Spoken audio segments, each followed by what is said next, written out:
Hey, ma le channel un joko mal ka la dan bu ko lengwa same. Gor janu de la rocha ke kiut ka mashal ke kang makane. Ena te ke just one ti chalat gwa same ke kuide. Kang makane ngai kon dia no jan jaram dana la kwer wai ami. Ke jo mashakulu kwen gwa same me gon banwa ka yekel. Nei to wan shika gag.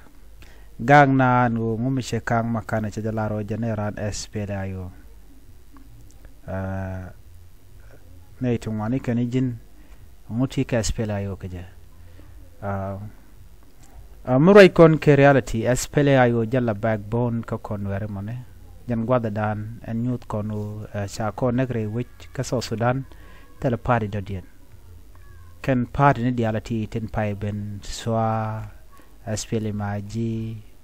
komu konu yon point the party chola SPLA cha ki SPLA but party medane kwa ko na ga kwide SPLA ayo mulara jen o general SPLA ayo talk ko jen gwadan bu konten ci kon ngajen no ci korun wan ci to medane to kor ga jare we kana sar cha ngai kon diar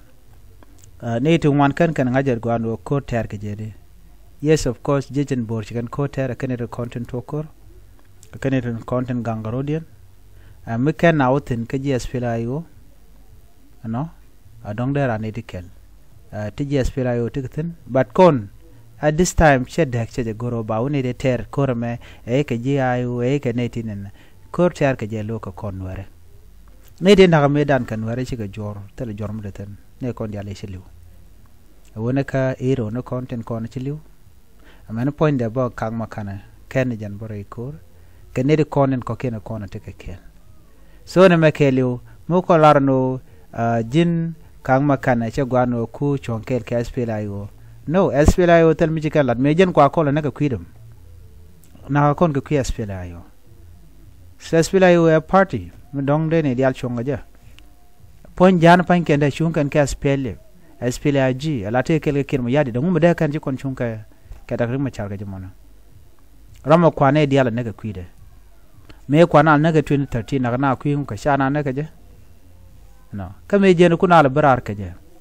ne re kone hikule jian akane gonde ku laro ne to shi ka ti ko shi ku lo ka jang de kone na kon mi je ban ka party yes a party me de ne dial de chongten so cha kang makan cha je de ku der je ni ci der shi la no kon ga ti ne me dan me te na dor ne ci ne le long ka di ne ga ket ko shum ne na ka tai dan ne na ka je jang kajen kuma SPLAyo ja de bi jega wala gatel mi jeng mashana enten dong dawo dong mut dektere da okay but la lat kan je jicing cha je na bu ka jang ke bu jang ram mo yore ne mi sibi la support ko ji dam mor goma sha ga la lat kan je jin gat cik dang ram sha ga ka bi jen le lo karara din mu gwanter dam mor bi kulo goro bi dam mor kulo ma kel guje dara mago gor je no bana te ka tar de ka bu kon te ke wich mi chung kon bang tema SPLAyo jan jin chung kan e par men dien mede na chung tena a kornga ram yan kare win mi chimal te je tele mal je nga e dakre macho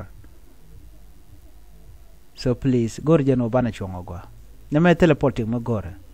bana chung en ran be chung kan wer malat ko no yes reng machara cha gur yet ne o ken tene de gor bat gur kon ka ke e medien re shargadan gur kon ke di ngum ken let ka kon ngum gi kon no bu kon je ke so ken kon la gur ke to okay so chi ko rande nak karol ken ku no jo ka kang makan no jin chi te kel ke ne SPLAyo shi ne me SPLAyo jin fondo jila symbol mone jin wara mone ko kwala bu kamrar ke ne ge dan sha kam kon duno mi shi wuce gun yuran ta me lo chi malche ben yes tera ma ke padi de medar wutino no tele problem but right now tina dor ngoda nakana kon si kon de ngot ka meda kon rodan janga jen ramdan de kon kul nyinge je mi ci SPLAyo shi kulo jande kon kul jo yena gen jang cine gor yen do de kulo laro dagr ma char ko jine janga cine gor but right now naka kwide ko nor